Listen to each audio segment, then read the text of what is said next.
Welcome to Trueunseen Crime, where we uncover the most chilling and thought-provoking crime stories.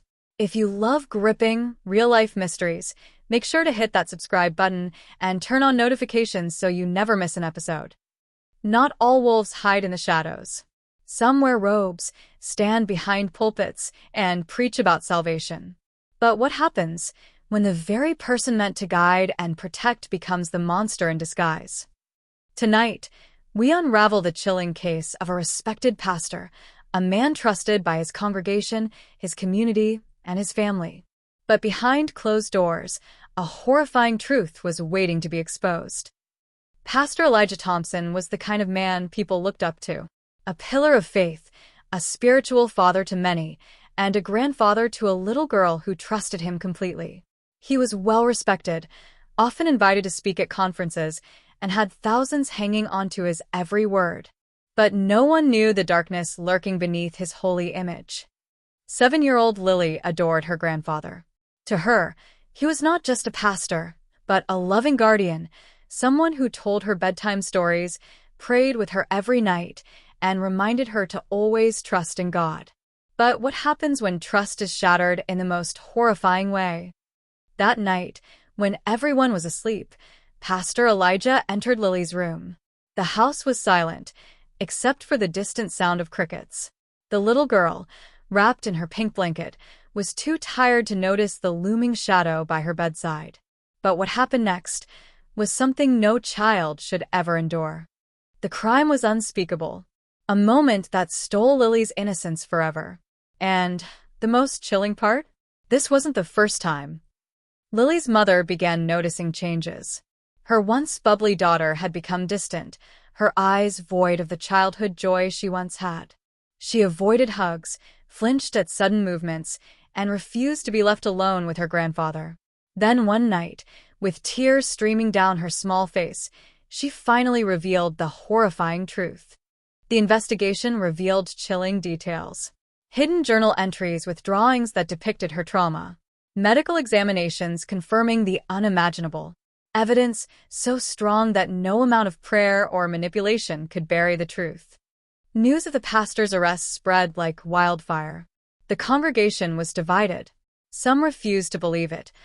A man of God would never do this. While others demanded justice. The church, once filled with faith, was now filled with whispers, doubt, and betrayal.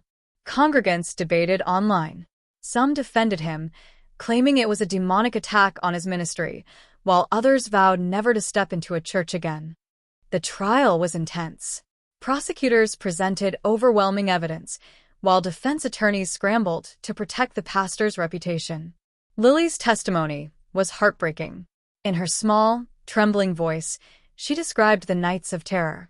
The jury sat in stunned silence as her words painted a picture too painful to ignore. But Pastor Elijah had powerful defenders.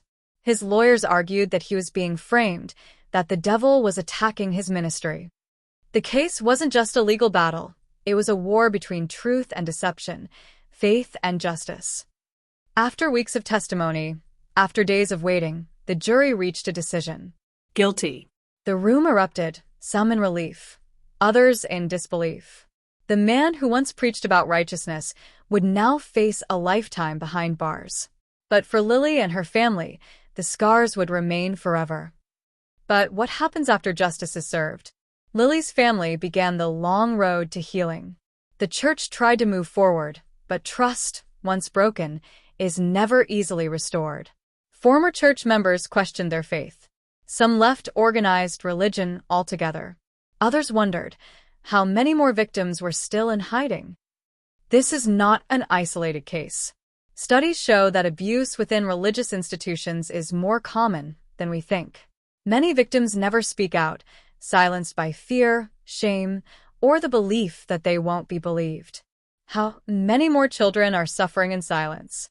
How many more are trapped, unable to escape? This case is not just a story. It's a wake-up call. Evil hides in places we least expect. What would you do if the person you trusted the most turned out to be the villain? Would you have the courage to seek justice? Or would you look the other way? Let us know your thoughts in the comments. Do you think religious leaders should be held to a higher standard? If you want more suspenseful, true crime stories like this, don't forget to like, share, and subscribe to Trueunseen Crime. Until next time, stay safe, stay aware, and always keep your eyes open, because the truth is often hidden in plain sight.